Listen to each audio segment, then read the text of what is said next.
begitu murni ya.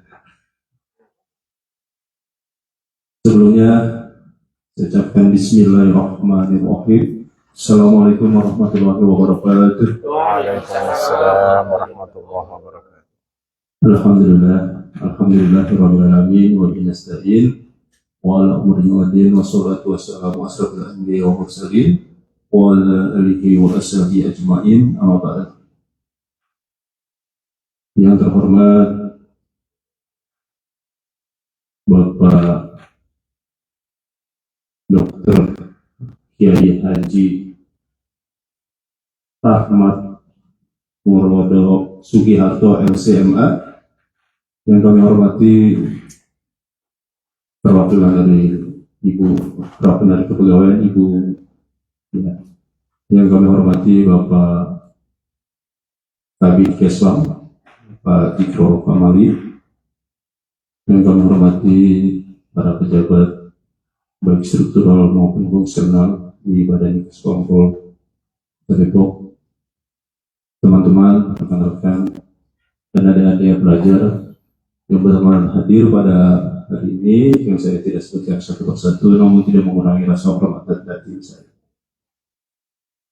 Puji dan syukur marilah kita panjatkan kepada Allah Subhanahu wa Ta'ala, karena dengan rahmat dan karunia-Nya kita masih diberikan berbagai macam nikmat, di antaranya nikmat kesehatan, nikmat kesempatan, sehingga kita masih bisa berkumpul, bersilaturahmi dalam rangka mengikuti pembinaan karakter yang diselenggarakan setiap 1 bulan sekali, yang pada hari ini bertemakan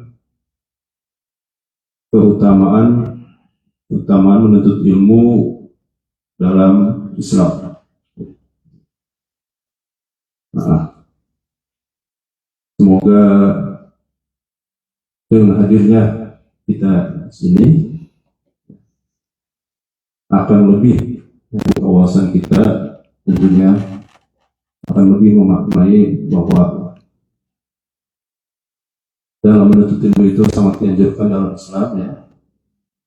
Dan tentunya kita juga berharap berkumpulnya kita ini bisa lebih meningkatkan Islamnya dan mendapat rahmat dan ridho dari Allah Subhanahu wa Ta'ala. Salawat dan salam semoga selalu tercurah kepada junjungan Nabi besar kita Nabi Muhammad Sallallahu Alaihi Wasallam, pada keluarganya, pada sahabatnya, dan insyaallah sampailah kepada kita yang masih berusaha istiqomah dengan segala ajaran dan sunnah-sunnahnya.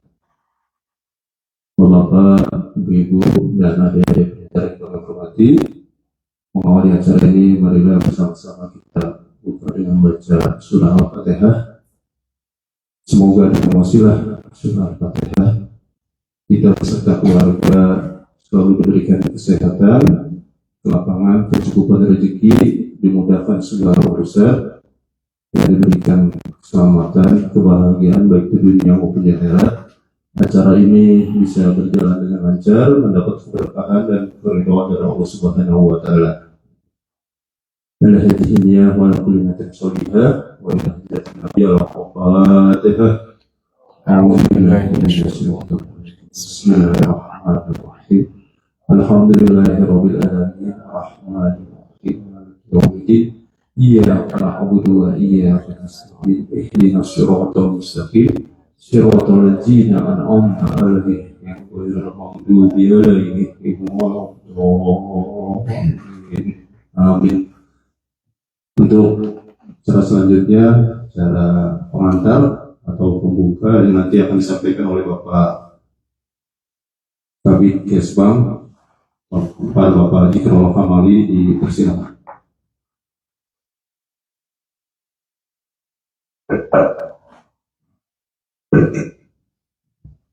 Bismillahirrahmanirrahim. Assalamualaikum warahmatullahi wabarakatuh. Waalaikumsalam warahmatullahi wabarakatuh.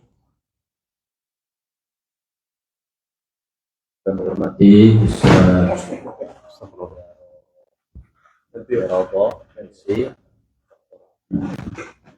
sebagai narasumber pada kegiatan pembinaan karakter bulannya. Syukron Ustaz atas di tempat kami. Ya. Yang kami hormati kamu dan juga teman ya, rekan di ISPA. Pertama-tama mari kita memberikan puja dan syukur kepada Allah Subhanahu wa taala atas seluruh nikmat yang Allah berikan kepada kita pada hari ini. Kita dapat kembali berkumpul melaksanakan agenda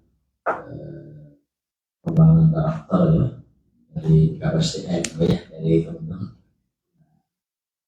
Terima kasih. Kita berharap pertemuan ini walaupun tidak semuanya full team karena mengingat kegiatan Cinsta dalam akhir tahun ini di kami banyak agenda yang masing-masing bidang agenda masuk orang sebenarnya mungkin ada kegiatan ya, tapi alhamdulillah intinya kita pada hari ini bisa hadir di tempat ini untuk bersama-sama kita mendengarkan uji tema kita hari ini tentang keutamaan ilmu ya. Iya. Ilmu dan Nuntut ilmu. ilmu dan memang kita sebagai seorang muslim akan oleh Allah dan Rasulnya untuk senantiasa terus belajar. Yang pertama kali turun juga tentang perintah kita membaca. Dan disampaikan kepada Rasulullah yang seorang ya, beliau mengatakan ma'ana al-qari, aku nggak bisa baca. Jadi yang dimaksud itu bukan membaca sekedar membaca teks ya.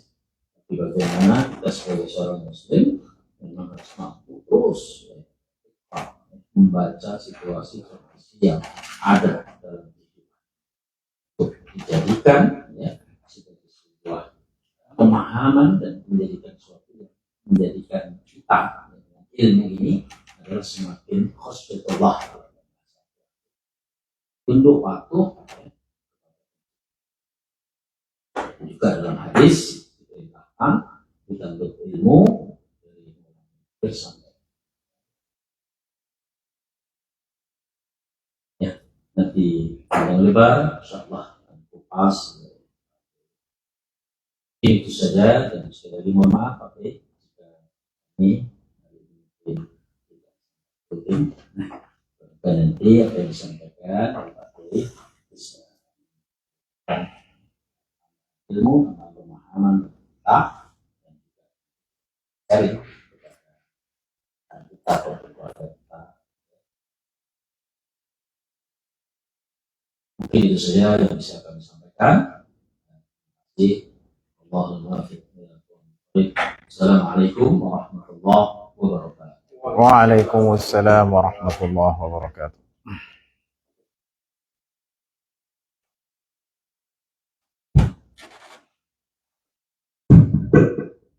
Demikianlah pengantar yang telah disampaikan oleh Bapak Khalid Fieslam, Bapak Jikro Kamali.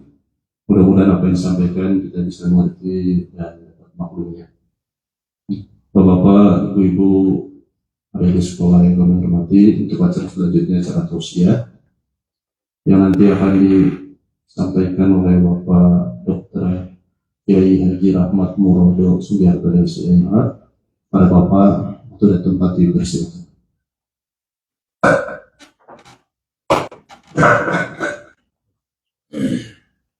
Bismillahirrahmanirrahim. Assalamualaikum warahmatullahi wabarakatuh. Alhamdulillahi rabbil alamin wassalatu wassalamu ala asyrafil anbiya'i wal mursalin sayyidil awwalin wal akhirin nabiyina maulana Muhammadin wa ala alihi wa sahbihi ajma'in. Subhanaka la ilma lana illa ma 'allamtana innaka antal alimul hakim. Wala haula wala quwwata illa billahil aliyyil azim. Amma ba'du. Yang saya hormati Bapak Kabid di Lampung, Bapak Zikrullah Kamali, Yang saya hormati Bapak Pandu, Bapak Herman, Pak Ali, Bapak Saun, dan Ibu Ima dari KPSDM, dan ibu-ibu yang lain yang saya tidak sebutkan satu, dan seluruh hadirin yang dirahmati Allah Subhanahu wa Ta'ala. Puji dan syukur kita panjatkan kepada Allah Subhanahu wa Ta'ala atas segala limpahan nikmat dan karunia.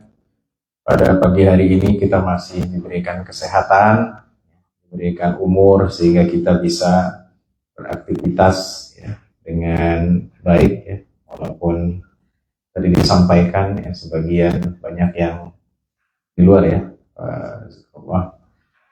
Alhamdulillah kita masih diberikan kesempatan untuk mengikuti kegiatan-kegiatan yang bermanfaat, wabil khusus ya, acara tausiah ini yang insya Allah bermanfaat bagi kita semua. Salawat dan salam semoga selalu disampaikan kepada junjungan, panutan, suri teladan, qudwah dan uswah kita dan kita Nabi Muhammad sallallahu alaihi wasallam beserta seluruh keluarga, sahabat, kerabat dan juga pengikutnya yang senantiasa mengikuti jejaknya dan mengamalkan ajaran-ajarannya. Hadirin yang dirahmati Allah Subhanahu wa Ta'ala, tema pada pagi hari ini tidak terlalu berat ya. Kita sering dengar, yaitu keutamaan menuntut ilmu dalam Islam. Tapi seperti yang kita pahami bahwa tema-tema dalam Islam, tema-tema pengajian itu ujung-ujungnya muter lagi gitu. Jadi itulah sering saya sampaikan kalau pengajian, bahwa pengajian itu bukan hanya menambah sesuatu yang baru, ya. Menambah satu wawasan, tetapi juga mengingatkan diri kita. Konsepnya kan itu. Jadi kita, kamu ngaji di mana? Ngaji di fulan. Ya. Ngaji di mana? Ada yang baru nggak? Ya. Jadi bukan masalah baru, tetapi masalah bahwa kita sebagai manusia perlu diingatkan. Allah Subhanahu wa Ta'ala mengatakan, fadzakir in nafa'atidz dzikra, ya, ingatkanlah karena ya, mengingatkan itu memberikan manfaat. Fadzakir fama anta bi ni'mati rabbika bikahinin wala majnun. Jadi intinya ingatkan. Maka tema pada pagi hari ini ya, yaitu tentang menuntut ilmu yang mungkin kita pernah mendengar atau beberapa kali justru pernah mendengarnya. Namun kita refresh lagi. Ya. Baik, tadi disampaikan oleh Pak Kabid tentang bahwa Rasulullah SAW bahkan ya, ketika beliau mendapatkan wahyu yang pertama yang diperintahkan adalah apa?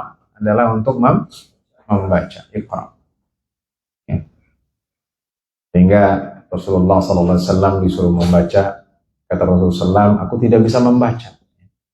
Sama malaikat disekap. Wah, didekat atau disekap. Ya, sampai Rasulullah SAW itu, ya, beliau kesusahan. Ya. Kalau orang disekap, kemudian dilepaskan lagi, disuruh baca lagi. Kemudian kata Rasulullah SAW, aku tidak bisa membaca. Disekap lagi, ya. Dilepaskan lagi sampai 3 kali, baru ke yang ketiga kata malaikat Jibril, ya, bacalah. Maka Rasulullah SAW membaca, yang di sini artinya mengikuti bacaan Jibril. Ya. Jadi ini yang perlu dipahami, mungkin jarang disampaikan. Jadi bukan Jibril bawa koran, ya, atau bawa tulisan suruh baca, bukan. Tetapi mengikuti bacaan Jibril, yaitu surah Al-Alaq, surah yang pertama. Ini diturunkan kepada Nabi Muhammad SAW, ya. Iqra' bismi rabbikal ladzi khalaq, khalaqal insana min 'alaq, iqra' wa rabbukal akram, alladzi 'allama bil qalam, 'allamal insana ma lam ya'lam. Ya. Jadi itu ayat-ayat yang diturunkan kepada Nabi Muhammad SAW adalah untuk membaca, untuk belajar, ya. Bukan ayat tentang ibadah. Bahkan ulama membahas mengapa ayat yang pertama itu bukan sembahlah Allah, bukan, atau lakukanlah sholat, bukan, ya. Tapi ayat yang pertama yang diturunkan kepada Nabi Muhammad SAW adalah belajar, adalah membaca. Mengapa demikian? Karena peribadatan kepada Allah karena menjalankan ajaran agama itu tidak mungkin ya bisa kita realisasikan tanpa belajar. Ya, sekarang umur kita udah berapa? Kepala 4, kepala 5 ya, ada yang kepala 3 juga ya. Ada juga yang kepala 1 ya. Ya. Nah, jadi ya selama ini kita melakukan ibadah, sholat, ya, puasa. Bagaimana kita tahu? Ya? Kalau kita tidak belajar, kita belajar. Kita belajar, kita membaca, kita mendengar. Maka itu adalah tema dari tausiah pada pagi hari ini, yaitu keutamaan menuntut ilmu. Baik, Bapak dan Ibu yang rahmati Allah Subhanahu wa Ta'ala. Jadi langsung saja kita masuk. Mengapa kita harus menuntut ilmu? Bukan? Mengapa kita harus menuntut ilmu atau apa saja keutamaan menuntut ilmu? Yang pertama, keutamaan menuntut ilmu adalah bahwa dengan menuntut ilmu kita akan lebih takut kepada Allah Subhanahu wa Ta'ala. Kita akan lebih dekat kepada Allah Subhanahu wa Ta'ala. Ya. Allah Subhanahu wa Ta'ala mengatakan, "Innama yakhshallaha min ibadihil ulama." Sesungguhnya orang yang takut kepada Allah adalah orang yang banyak ilmunya. Jadi kalau kita mau takut kepada Allah, mau lebih dekat kepada Allah, maka kita harus memperbanyak ilmu. Ya. Mengapa orang-orang yang belajar agama dia lebih takut kepada Allah? Karena dia mempelajari agama dengan mendalam. Tentu tidak semua ya. Karena ada orang yang mempelajari agama, ada yang mempelajari ayat-ayat Quran, tapi justru malah tidak takut kepada Allah. Nah, kata Al-Quran, mereka itu bukan ulama. Jadi ulama menurut Al-Quran adalah orang-orang yang takut kepada Allah Subhanahu wa Ta'ala dengan ilmu. Makanya Imam Ghazali mengatakan ilmu yang tertinggi itu adalah ilmu yang bisa mengenalkan kita kepada Allah Subhanahu wa Ta'ala. Ya. Yang bisa menyampaikan kita kepada cahaya Allah Subhanahu wa Ta'ala, ilmu yang tertinggi.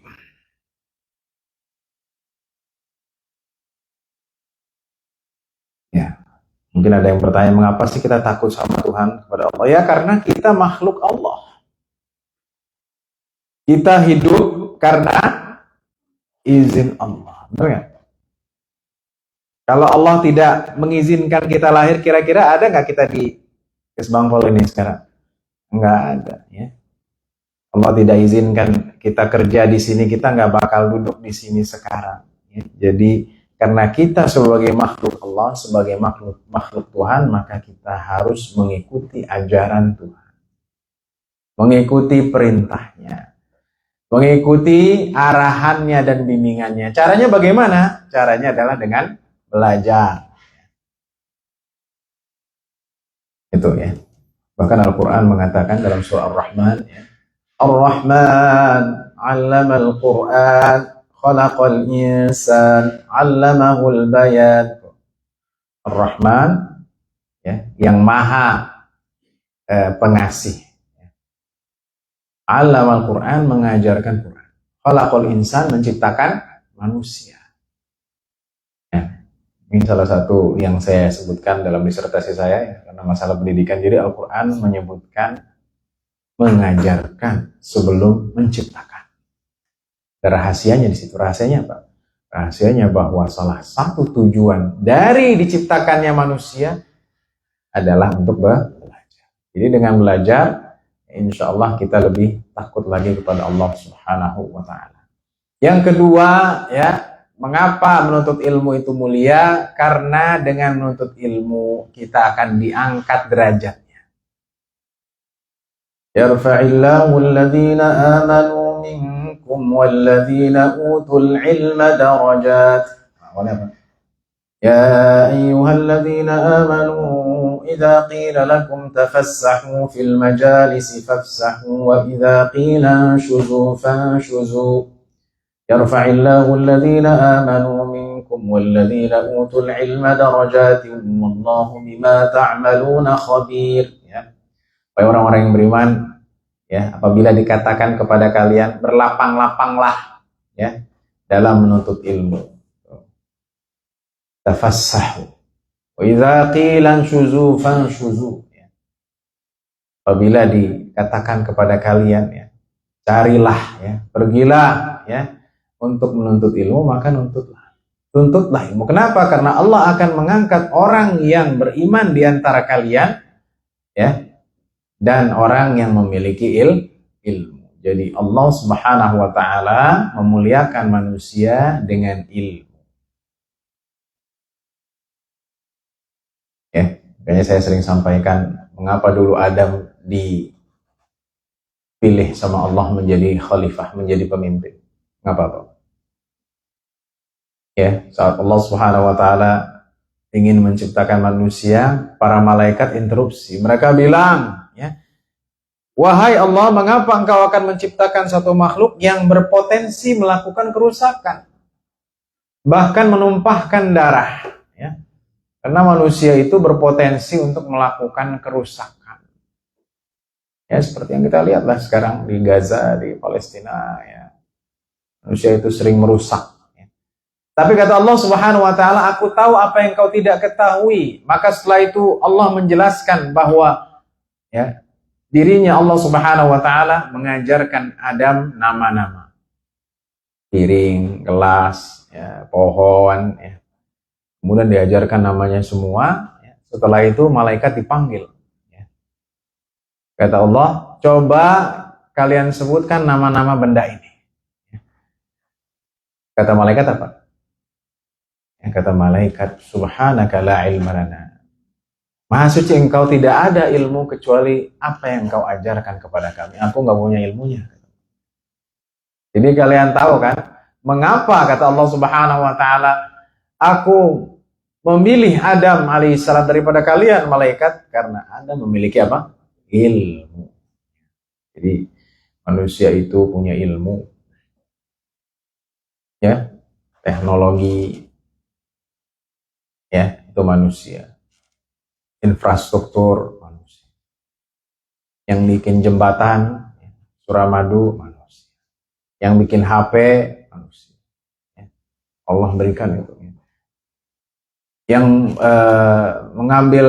mengeruk tambang, ya, manusia. Kira-kira roh hewan bisa nggak? Nggak bisa, ya. Karena Allah Subhanahu wa taala memberikan kepercayaan seluruhnya kepada manusia. Tuh. Kenapa demikian? Karena manusia memiliki ilmu. Bahkan Adam alaihissalam dimuliakan setelah mendapatkan ilmu tersebut, malaikat disuruh apa? Disuruh sujud. Jadi sujudnya malaikat kepada Adam alaihissalam karena apanya? Karena ilmunya. Tentunya ini dulu, ya. Kalau sekarang kita nggak boleh sujud kepada manusia, ya. Walaupun itu orang tua kita, nggak boleh. Sujud maksudnya di kening kita di atas tanah. Oh, sujud nggak boleh. Nah, dulu diperbolehkan untuk sujud kepada siapa? Kepada Adam karena ilmu. Jadi yang kedua, keutamaan menuntut ilmu adalah bahwa Allah memuliakan manusia dengan ilmu dan menjadikan manusia sebagai khalifah, pemimpin, ya, karena ilmunya. Ya, dan saya yakin bapak-bapak dan ibu-ibu di sini masuk, ya, Semangkul ini berilmu semua, ya, nggak diragukan lah. Masya Allah. Ya. Ini yang kedua. Yang ketiga, menuntut ilmu itu, ya, kata Rasulullah SAW, orang yang menuntut ilmu itu fisabilillah. Rasulullah SAW bersabda, man kharaja fi talabil ilmi fahuwa fisabilillah. Siapa yang keluar rumahnya mencari ilmu, maka dia di jalan Allah. Jadi fisabilillah itu jangan ditafsirkan sempit. Ya, pokoknya fisabilillah harus jihad, ya. Jihadnya pakai senjata, ya. Kalau di Indonesia tidak ada demikian. Bom apa? Bom panci, ya. Mau ke Israel sana, ya. belum sampai Israel udah kena bom nuklir. Jadi fi sabilillah itu artinya menuntut ilmu apa saja, ya, ilmu yang bermanfaat, maka itu adalah di jalan Allah Subhanahu wa Ta'ala. Bahkan orang-orang yang menuntut ilmu itu ada bagian dari zakat. Waktu saya di Mesir ada namanya Baitul Mal Al-Kuwaiti, ya. Rumah Baitul Zakat Al-Kuwaiti, rumah zakat Kuwait, ya. Di Indonesia waktu itu Basnas belum ada. Jadi di sana udah booming tuh. Pokoknya mahasiswa apalagi kita ke sana tahun 99 habis Krismon, ya. Wow, mengajukan, dikasih ratusan ribuan mahasiswa diberikan, ya, yang namanya beasiswa, uang saku gratis. Kenapa? Karena orang yang menuntut ilmu masuk fi sabilillah, masuk di jalan Allah Subhanahu wa Ta'ala. Bahwa fi sabilillah. Itu, ya. Itu yang ketiga. Jadi kalau kita mau mendapatkan fi sabilillah, mau mendapatkan pahala, banyak-banyak menuntut ilmu. Yang keempat, keutamaan menuntut ilmu, ya. Bahwa dengan menuntut ilmu kita akan meraih ridha Allah Subhanahu wa Ta'ala. Ya.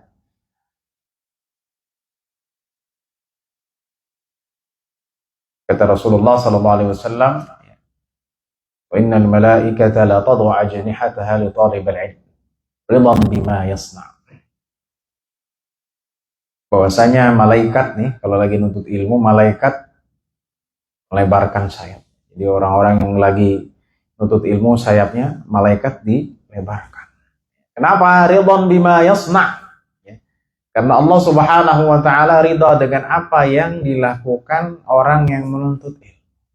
Jadi kalau kita menuntut ilmu, Allah akan kirim kepada kita malaikat, ya, akan mengelilingi kita, dan sayap-sayap malaikat akan dikembangkan. Akan dikembangkan di antara orang-orang yang duduk di majelis ilmu. Ini makanya. Itu, ya. Dan ilmu itu bukan ilmu agama aja, termasuk ilmu komputer, ilmu IT, itu kan sekarang udah demikian, ya. Ngaji bisa online dan bisa offline. Itu kan manusia. Nah, kalau kita menuntut ilmu, maka kita akan meraih ridha Allah Subhanahu wa Ta'ala. Jadi itu yang keempat, bahwa menuntut ilmu akan menyebabkan Allah ridha. Ya. Yang kelima, menuntut ilmu keutamaannya adalah kita bisa membuat inovasi. Ya, inovasi gimana? Makanya Al-Quran dari dulu 1400 tahun yang lalu sudah menyebutkan masalah pergi ke bulan. Kok ada? Iya. Ya ma'asyaral jinni wal insi in istata'tum an tanfudhu min aqtaris samawati wal ardi fanfudhu. Wahai segenap jin dan manusia, kalau kalian bisa, ya, menembus dari penjuru langit dan bumi, maka tembuslah. Kalian tidak bisa menembusnya kecuali dengan kekuatan ilmu. Ya. Ini orang yang pertama kali ke bulan siapa? Neil Armstrong, ya. Iya. Katanya itu pakai ilmu. Ya gimana caranya? Ya, dulu Nabi Muhammad SAW Isra dan Mi'raj pakai Apollo apa pakai apa? Pakai buruk, kan? Ternyata Allah sudah bilang, kalian bisa menembus bumi, ya. Kalau kalian mau menembus bumi, kalian bisa. Dengan apa? Dengan kekuatan, yaitu dengan ilmu. Ya, ilmu namanya astronomi, ilmu namanya buat, ya, kapal luar angkasa. Ya. Itu dengan ilmu, ya. Dari ilmu itulah lahir budaya. Makanya saya berpikir, ya, waktu saya di Mesir, ini bagaimana, ya, Firaun itu bikin piramida. Piramid ini usianya, kata ahli sejarah, kira-kira 5.000 tahun sebelum Masehi. 5.000 tahun sebelum Masehi, sekarang sudah 2023. Jadi umurnya berapa? Dalamnya apa, Ustaz? Dalamnya ini bebatuan, ya. Terus terang saya, ya, dan di dalamnya juga ada bukan makam, jenazah. Cuman masih forbidden ketika itu, nggak boleh masuk. Iya, bayangkan itu. Nggak mungkin pakai. Ya, piramid itu jumlahnya di Giza hanya 3. Tapi setahu saya selama ribuan tahun piramida tidak pernah direnovasi. Kayaknya kira-kira semennya semen Padang atau semen Mesir ya. Kayaknya saya bingung gitu. Ini kan ilmu. Nah, waktu saya mau ngelihat Firaun, saya penasaran. Terus kata petugasnya Firaun di museum. Terus saya ke museum kan. Pas saya ke museum, kata petugasnya, oh lagi diambil oleh Amerika, diteliti. Jadi Firaunnya nggak ada. Dan ternyata yang baru, ini baru setahun 2 tahun yang lalu, bahwa ya di piramid itu banyak jenazah-jenazah dari raja-raja lain. Dan itu masih awet, umurnya ribuan tahun. Jadi orang-orang Firaun, orang-orang Mesir dulu itu punya cara membalsemkan mayat. Di mana itu masih utuh. Itu ditemukan sekitar 5 jenazah mumi, ya, itu masih awet. Kira-kira pakai balsam apa itu? Yang pasti bukan caplang ya. Iya. Jadi yang kita tahu bahwa Firaun itu selamat dengan badannya, itu memang Allah selamatkan. Tapi ada ya raja-raja Firaun itu kan gelar raja ya, maksudnya selain Ramses, nama Firaun yang di zaman Mesir Ramses, ini sudah ada teknologi atau cara bagaimana mengawetkan orang mati bahkan sampai ribuan tahun. Kira-kira pakai apa? Allah. Kalau kita pakai apa biar awet? Hah? Apa kan? Pakai lengkuas.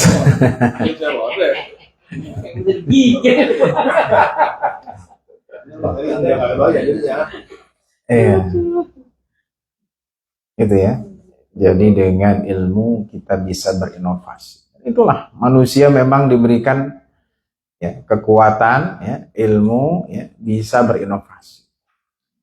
Tidak ada makhluk yang secerdas dan sepintar manusia. Makanya kita jangan pernah merasa cukup dengan ilmu. Nih, kalau masalah harta kita harus qanaah. Iya, teman punya iPhone, saya punya Samsung, ya nggak apa-apa. Sama-sama HP. Teman perhiasannya sekilo, saya setengah kilo, ya nggak apa-apa. Tapi kalau ilmu, ya, biasa ibu-ibu kan nyimpen perhiasan di lemari. Tapi kalau masalah ilmu, jangan qanaah. Kamu berapa juz hafal? 2 juz. Wah, aneh juga mau 3 juz. Ya, tapi aneh ikut sama ente aja lah, 2 juz aja, nggak usah banyak-banyak. Ya, jadi kalau ilmu itu kita harus apa? Harus terus, gali. Ya. Karena ada perkataan, bukan hadis ya, tututlah ilmu dari buayan sampai liang lahat. Ya, jadi itu memang. Sekarang saya tanya, Rasulullah SAW menerima wahyu berapa tahun? 23 tahun. Sampai beliau ingin wafat, yaitu ketika Hajjatul Wada, Al-Quran masih itu, dan ketika masih turun, otomatis Nabi Muhammad SAW masih belajar. Itu intinya. Gitu ya. Jadi kalau kita punya pendidikan formal, bagus. 1, S2, S3. Kalaupun nggak formal, tetap belajar. Ya, karena ilmu sekarang sudah dimudahkan. Ya. Waktu saya di Mesir beli buku, harus impor pakai apa? Pakai dus gede-gede. Iya. Dikirim ke Indonesia. Iya, beli kitab kan di sana murah. Akhirnya kita pakai jasa. Ya, apa namanya? Dulu namanya dus Marlboro gitu ya. Pokoknya yang terkenal dus Marlboro. Gede gitu dimasukin. Pokoknya hanya $10 kalau nggak salah. Iya, jadi ada sekitar 15 dus dikirim ke Indonesia, ngambilnya di Jakarta. Sekarang, Masya Allah, dengan kecanggihan ya, HP dan internet, ya, ada situs namanya Waqfiyah, ada Syamilah, ya. Waqfiyah ini ada puluhan ribu kitab PDF. Tuh. Jadi orang-orang Arab mikir, jadi kitab-kitab yang berjilid-jilid di-scan semua sama dia. Tinggal download aja pakai HP. Ya. Cuman mau nggak bacanya gitu?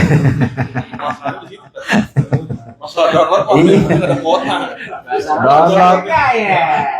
Downloadnya rajin tapi nggak. Downloadnya itu sih. Jadi kitab-kitab yang saya beli dulu yang 15 kardus itu, ya, sekarang udah ada di PDF bahkan lebih banyak. Masya Allah, saya pikir Masya Allah canggih banget. Cuman tinggal bacanya ya. Iya kan, sekarang canggih. Bahkan bukan buku kitab-kitab Arab saja, ya. Inggris juga sudah banyak sekarang yang di scan semua, dan itu bisa jadi rujukan ilmiah bisa, karena itu kan memang dipoto ya asli. Tapi dari sisi ini nggak ada ini saja pengarang itu ulama dulu membebaskan buku-bukunya itu dibaca lah. Iya, membebaskan. Jadi kalau versi elektronik dibebaskan. Yang tidak dibolehkan itu menyebarkannya secara cetak lagi. Ya. Kalau elektronik kan semua orang bisa mengakses. Ya. Cuman kan tidak semua orang punya internet kan. Mungkin juga matanya juga capek kalau pakai HP gitu kan. Ya, jadi versi buku tetap ada. Ya. Cuman sudah dimudahkan. Ya.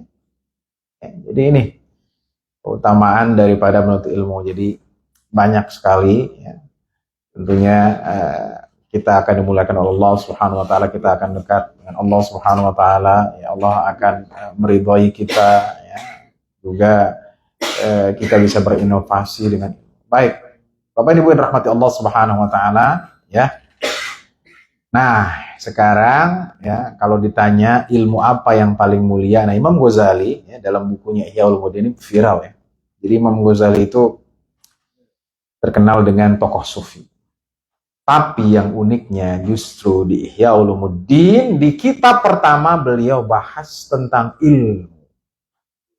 Ya, satu kitab, yaitu hampir setengah jilid, itu masalah ilmu semua, keutamaan ilmu ya, ilmu yang bermanfaat dan tercela, ilmu yang paling tinggi ya. Maka tidak sedikit disertasi masalah disertasi tentang pendidikan masuk dari Ihya Ulumuddin, karena beliau membahas tentang ilmu. Dan beliaulah orang yang membagi, ada ulama yang jahat, ada ulama yang baik. Ulama su itu istilah Imam Ghazali. Di zaman Imam Ghazali udah ada ulama su, ulama jahat. Ya. Ulama jahat gimana? Ulama jahat itu yang nerima suap. Auzubillah min dzalik. Gimana Pak Kiai? Halal, ya. Haram ya. Kalau 1 M gimana? Setengah halal. Kalau 2 M halal ya. Ya, kan begitu. Itu di zaman Imam Ghazali tahun 500 Hijriah, sekarang udah 1445 Hijriah, bayangkan. Ya, jadi kita bahas ilmu yang paling mulia adalah ilmu yang bisa mendekatkan kita kepada Allah Subhanahu wa taala. Yaitu ilmu apa? Ilmu tentang agama. Ya paling tidak keseharian kita, bagaimana kita ibadah, gitu kan? Salat ya, bagaimana kita mendoakan orang tua. Anak-anak sekarang nih kadang ya perlu dikasih tahu lagi ya.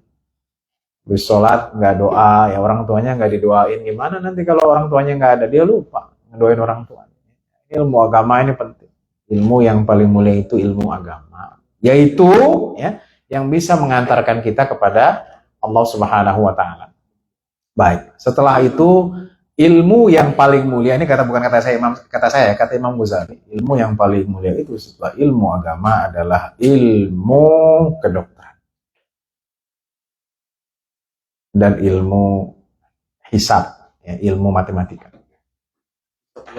Oh bukan ini ya, aneh ahli hisab ya. Iya, jadi Imam Ghazali unik sekali kalau kita baca Ihya Ulumuddin. Beliau menyayangkan di zaman beliau itu banyak dokter yang non muslim. Jadi kata Imam Ghazali, mengapa ya di zaman ini ya jarang sekali orang yang belajar ilmu kedokteran ya, karena disayangkan ya. Nah itu ilmu. Itu tentunya ilmu agama fikih lah ya. Nah setelah itu ilmu kedokteran. Nah itu memang sekarang ya sayang sekali orang belajar kedokteran ya tiba-tiba dikalahkan dengan ilmu alternatif kan begitu. Ya. Ente sakit apa? Sakit kanker. Oh ya udah jangan dioperasi. Ya, Ane bisa sembuhin. Gimana caranya? Ane transfer kankernya kemana? Ke kambing ya. Jadi dia stadium 5 nanti dia kena kanker dia langsung kena stadium 5. Aman lah begitu. Jadi ini kemunduran. Dan Imam Ghazali mengutip dari Imam Syafi'i kalau beliau mazhab Syafi'i ya perkataan Imam Syafi'i yang mengatakan ya dua ilmu dengannya maju agama, ilmu fikih dan ilmu kedokteran. Ya, jadi makanya sekolah dokter itu mahal ya. Karena memang ini orang pintar urusan mana nggak tahu ya. Pokoknya kata orang pintar ya. Jadi praktek-praktek ini banyak Bapak Ibu ya. Ya sebenarnya kalau cuman dukun patah masih oke lah. Tapi kalau sampai kanker bisa disembuhin tanpa operasi ya ditransfer ke hewan ini sudah nggak masuk akal. Dan itu banyak ya. Oknumnya banyak. 10 tahun yang lalu ada saya nggak sebutkan di TV itu viral. Dan salah satu korbannya masih kerabat saya. Viral lah saya nggak sebutkan. Itu awet. Apanya? Dipindahin itu. Nah, saya belum meneliti ya. Iya, harus ada. Iya.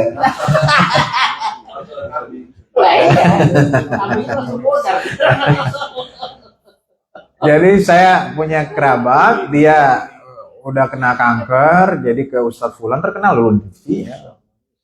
Masalah inisialnya D atau apa lagi. Cuman sekarang udah nggak. Di TV itu. Iya, jadi ke dia langsung karena saya tahu kabarnya. Ya. Jadi kalau ke Ustadz itu datang maharnya berapa? 5 juta, 6 juta. Terus diapain? Nggak diapa-apain katanya. Wah, saya bilang kok bisa begitu ya?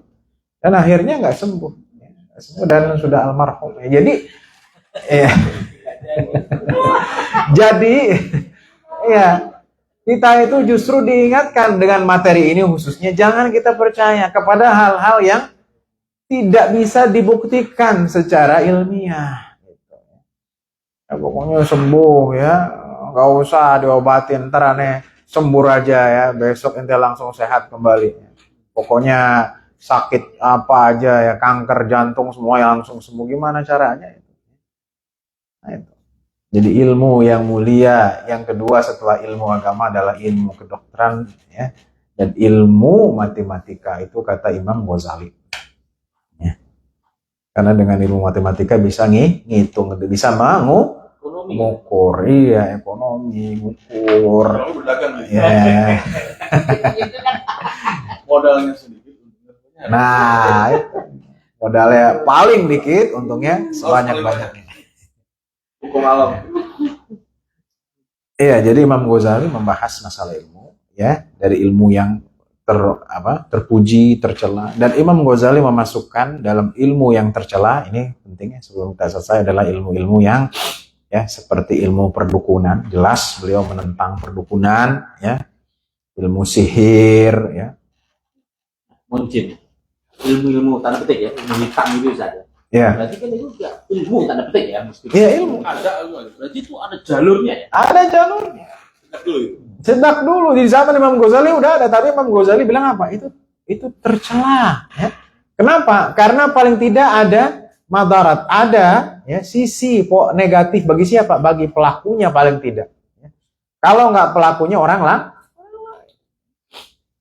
ada sisi negatif. Ilmu hitam, ilmu biru, ilmu merah ya. Jadi banyak ya. Iya, tapi kan ada gitu. Iya, tergantung orangnya. Di kampungan gitu. Iya, ente harus yakin dulu ya. Kalau nggak yakin, ente nggak bisa kebal nih ya ditusuk gitu ya. Orang jalaninnya. Jadi itu tercela menurut Imam Ghazali. Sumber ilmu hitam itu dulu gimana San? Awal turunnya? Ya, sumber ilmu hitam itu ya, itu sudah ada ya. Bahkan di zaman Nabi Sulaiman. Allah mengatakan wattaba'u ma tatlu syayatinu ala mulki Sulaiman. Nah ini yang perlu saya sampaikan ya. Jadi Nabi Sulaiman itu diberikan mukjizat untuk menjelaskan bahwa kekuatan yang diberikan Nabi Sulaiman itu bukan dukun. Itu poinnya. Karena sampai sekarang mohon maaf orang Islam ada yang masih ya bilang kok ente bersekongkol sama jin. Nah, dulu Nabi Sulaiman juga bersekongkol sama jin. Saya jawab, Nabi Sulaiman bukan bersekongkol dengan jin, tapi Nabi Sulaiman menundukkan jin. Jadi Nabi Sulaiman nggak ada barter, kalau aneh gini ya kan gitu kan sekarang kan ya, ente mau kaya pesugihan tapi apa, ada korbannya ya, itu tumbalnya. Mana dalilnya? Ya, kata Allah Subhanahu wa taala, fasakharna lahu riha tajri bi amrihi rukha'an haitsu asab wasyayatin kulla banna'in wa ghawwas. Jelas ya, jadi Nabi Sulaiman itu kekuatannya bisa mengarahkan arah angin kemanapun yang diinginkannya. Oh, jadi kalau kata Nabi Sulaiman, wahai angin datang semua ke Kesbangpol ya. Dan semuanya ya, wasyayatin kulla banna'in wa ghawwas, bahkan setan-setan dan jin-jin itu ditaklukkan, baik yang menyelam ataupun yang terbang. Jadi sampai sini Nabi Sulaiman tidak bersekutu, tidak, bahkan menundukkan mereka. Itu jawabannya, Pak. Jadi janganlah kita nggak usah ilmu pelet ya, ilmu pesugihan ya, ilmu supaya mengeluarkan aura, aura. Aura gantengnya keluar, aura cantiknya keluar. Ya, pakai susu, pakai apa gitu ya. Biar cantik, biar Ada ya? ada. Wah, kalian nanya ini mau ini nih. Enggak, saya kan mau interaktif aja ya. Iya, nggak apa-apa. Terkait masalah ilmu seperti itu udah di awam lagi tidak dengar. Iya. Susu, ini. Iya. Tadi kan Ustaz mengatakan tergantung keyakinannya percaya atau tidak. Iya. Saya sih gimana? Apakah itu ada? Karena tadi Pak Kamal bertanya. Dulu sudah ada, sekarang ada. Jadi sampai sekarang juga Masih ada. Masih ada, dan tugas kita menyampaikan bahwa ilmu itu tidak bermanfaat dan tercela. Dalam pandang Islam, jangan dicari ilmu yang begitu. Itu poinnya. Kalau adanya ada. Ada. Pesugihan, jadi nanti ke kuburan mana gitu. Saya pernah waktu tahun 99, waktu saya daurah ya, di mana ya, di Jogja ya. Saya jalan-jalan ketika itu di Taruna Quran. Jadi saya jalan ke kaki gunung, saya lihat ada orang-orang ke kuburan. Saya bilang, ngapain nginep sini berapa lama? 7 hari 7 malam, masya Allah ya. Nah, karena mau mendapatkan ilmu tertentu gitulah ya. Jadi yang seperti itu ada. Nah, daripada kita yang demikian, lebih baik kita yang bermanfaat, yang jelas tadi ya, ilmu dagang ya, marketing ya juga. Sekarang kan banyak ya, teknologi sudah canggih. Jadi ilmu-ilmu yang berbahaya ini kita tinggal. Ilmu kebal. Dulu Rasulullah SAW apakah belajar ilmu kebal? Enggak kan? Ya, Rasulullah SAW dalam perang aja sampai giginya kuatnya, mukanya berdarah. Mengapa Rasul tidak pakai ilmu kebal? Ya, karena ingin menunjukkan bahwa ada ilmu-ilmu yang seharusnya kita tidak pelajari. Ya, jangan, karena itu banyak madaratnya. Dan kalau tidak madarat kepada orang lain, maka itu madarat kepada diri kita sendiri. Ya. Baik, Bapak dan Ibu rahmati Allah Subhanahu wa taala. Jadi tema masalah menuntut ilmu itu memang sudah biasa ya kita dengar, tapi ini mengingatkan kita bahwa menuntut ilmu itu adalah sepanjang hayatnya. Sebagaimana Rasulullah SAW sampai beliau wafat, ya beliau masih mendapatkan Al-Quran, mendengarkan Al-Quran, artinya terus belajar. Ya. Kemudian juga jangan sampai kita masuk kepada ilmu-ilmu tadi ya, ilmu hitam, ilmu merah, ya, ilmu apa saja.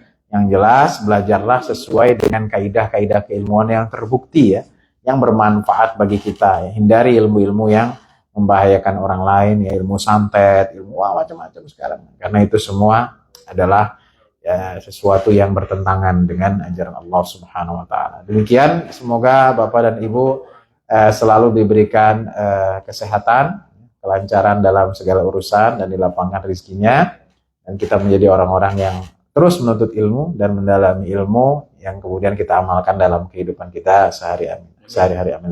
Sallallahu alaihi Muhammadin wa ala alihi wa sahbihi wasallam.